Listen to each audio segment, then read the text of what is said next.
Praise the Lord hallelujah. पुन्हा एकदा यशोदाय सागर चॅनलमध्ये प्रियजन सर्वांचं स्वागत असो. प्लीज यशोदाय सागर चॅनल सर्वांनी लाईक आणि सबस्क्राईब करा की जेणेकरून जास्तीत जास्त लोकांना हा व्हिडिओ दाखवता येईल, जास्तीत जास्त देवाचा गौरव केला जाईल. प्रियजनांनो, मी सुंदरसा देवाचा म्हणणा आणि वचन तुमच्यासाठी घेऊन आलो आणि तुमच्यासाठी प्रार्थना देखील करणार आहे. पण त्याचप्रती तुम्ही पूर्ण देवाच्या गौरवार्थ प्लीज आमचा यशोदाय सागर चॅनल हा लाईक आणि सबस्क्राईब करा की जेणेकरून जास्तीत जास्त लोकांना हा व्हिडिओ शेअर करण्यात येईल, जास्तीत जास्त देवाचा गौरव केला आहे.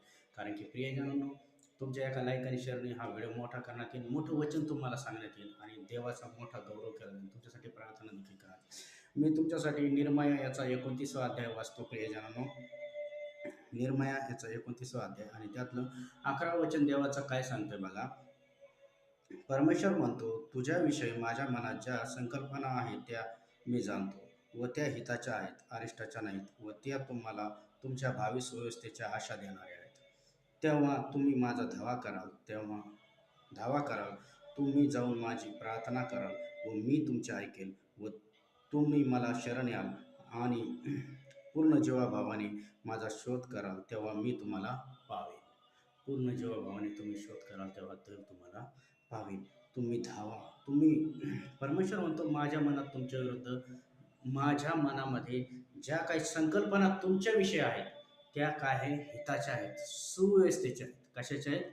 हिताच्या आणि सुव्यवस्थेच्या. परमेश्वराच्या ज्या योजना आणि संकल्पना तुमच्याविषयी, प्रियजन माझ्याविषयी, त्या सगळ्या हिताच्या आहेत.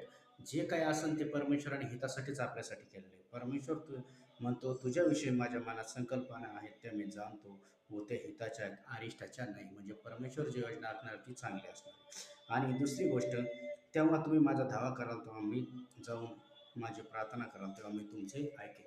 तेव्हा तुम्ही परमेश्वराचा धावा करता तेव्हा परमेश्वर तुमचं काय होणार, ऐकेल. परमेश्वराच्या योजनेवर डिपेंड राहा, माणसाच्या योजनेवर डिपेंड नका. देव जरूर चांगलं करणार आहे. येशू हा प्रेम करणारा देव, तो कधीही बदलत नाही. त्याच्या वचनावर चाला, प्रार्थना धरा, उपास करा, देव 100% चमत्कार करणार. कारण की ज्यावेळेस तुम्ही विश्वासाची प्रार्थना करता देव उत्तर देतं.